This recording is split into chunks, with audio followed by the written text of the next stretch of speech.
Hari ini kita akan belajar tentang alat indera pendengaran atau telinga. Jadi hari ini tuh Ibu pengennya tuh kamu ceritanya, pura-puranya tuh kamu jadi dokter THT atau dokter telinga hidung tenggorokan. Jadi kita akan belajar nih tentang bagian-bagian telinga, terus bagaimana fungsinya dan bagaimana proses mendengar. Ya, oke? Oke, kita mulai dari bagian-bagian telinga dan fungsinya terlebih dahulu. Jadi, telinga itu sebetulnya dibagi menjadi 3 bagian. Yang pertama, telinga bagian luar, telinga bagian tengah, dan telinga bagian dalam. Kita mulai dari telinga bagian luar. Jadi, telinga bagian luar ini terdapat yang pertama itu adalah daun telinga. Nah, ini daun telinga ya. Jadi, daun telinga itu berfungsi untuk menangkap getaran bunyi. Jadi, daun telinga ini berfungsi untuk menangkap bunyi atau menangkap suara-suara dari luar. Oke, lanjut. Sekarang ke telinga bagian tengah. Di telinga bagian tengah, ada liang telinga. Jadi ini adalah liang telinga ya. Liang telinga itu berfungsi untuk meneruskan suara dari daun telinga ke gendang telinga. Ibaratnya liang telinga ini sebagai jalan ya, dari daun telinga ke gendang telinga. Nah, kamu tahu nggak, ternyata di liang telinga itu ada rambut-rambut halus. Nah, rambut-rambut halus ini fungsinya untuk menghalangi debu dan air yang masuk ke telinga. Jadi, debu dan air itu nggak akan mudah masuk ke telinga karena dilindungi oleh rambut halus tadi. Gitu ya.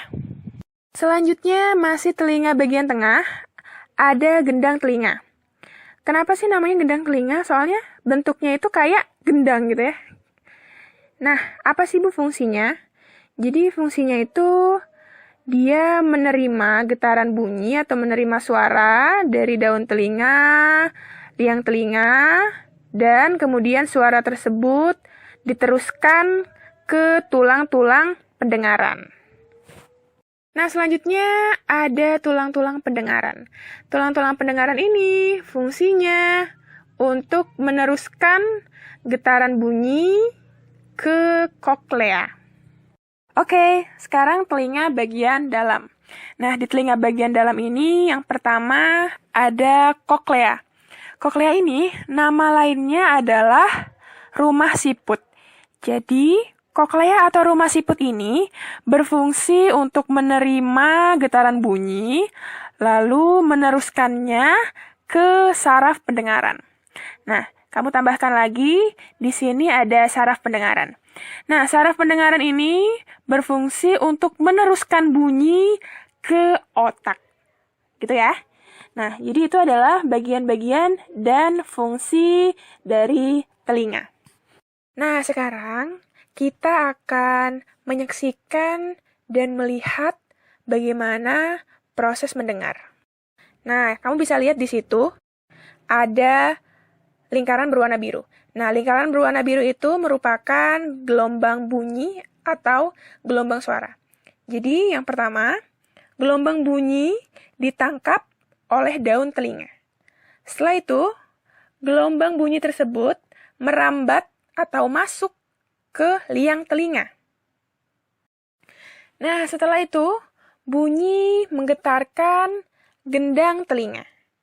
Gendang telinga pun bergetar sehingga menggetarkan tulang-tulang pendengaran. Nah, kamu bisa lihat, itu adalah tulang-tulang pendengaran, dia bergetar. Nah, setelah itu, koklea atau rumah siput itu menangkap getaran bunyi dari tulang-tulang pendengaran. Nah, kemudian saraf pendengaran akan mengirimkan bunyi ke otak, sehingga di dalam otak itu akan diproses bunyi yang didengar. Jadi, misalnya, oh ternyata itu adalah bunyi burung. Oh ternyata itu adalah bunyi fluid misalnya. Nah, itu semua diatur di dalam otak. Oke, sekarang kita bakal belajar bagaimana cara merawat telinga. Yang pertama, bersihkan telinga secara teratur. Nah, membersihkannya itu bagian luarnya saja, bagian daun telinganya saja. Jadi kamu bersihkan, bisa menggunakan air hangat atau sapu tangan. Ya. Nah, yang kedua, kamu nggak boleh mengorek-ngorek telinga, apalagi menggunakan korek telinga ya. Karena kalau misalkan kamu pakai korek telinga itu, kotorannya itu malah bisa masuk ke dalam, sehingga dapat membuat gendang telinga itu robek. Nah, kalau gendang telinga udah robek, itu bahaya. Nah, kemudian jika memang kamu mendengar bunyi terlalu keras, maka segera tutup kedua lubang telinga agar gendang telinga nggak rusak. Oke, yang keempat, jika memang kamu memiliki masalah dalam telinga kamu, maka segeralah pergi ke dokter THT. Dalam kurung, dokter telinga, hidung, dan tenggorokan. Ya, jadi ke dokter THT ya kalau misalkan ada permasalahan di telinga. Segitu dulu ya video dari Ibu Dini. Semoga kamu semua bisa menangkap materi hari ini dengan baik. Dan semoga apa yang Ibu sampaikan bisa kamu pahami. Dan Ibu ingin kamu bukan hanya sekali menonton videonya, tapi berulang-ulang agar materinya bisa sampai ke kamu. Oke? Thank you. See you.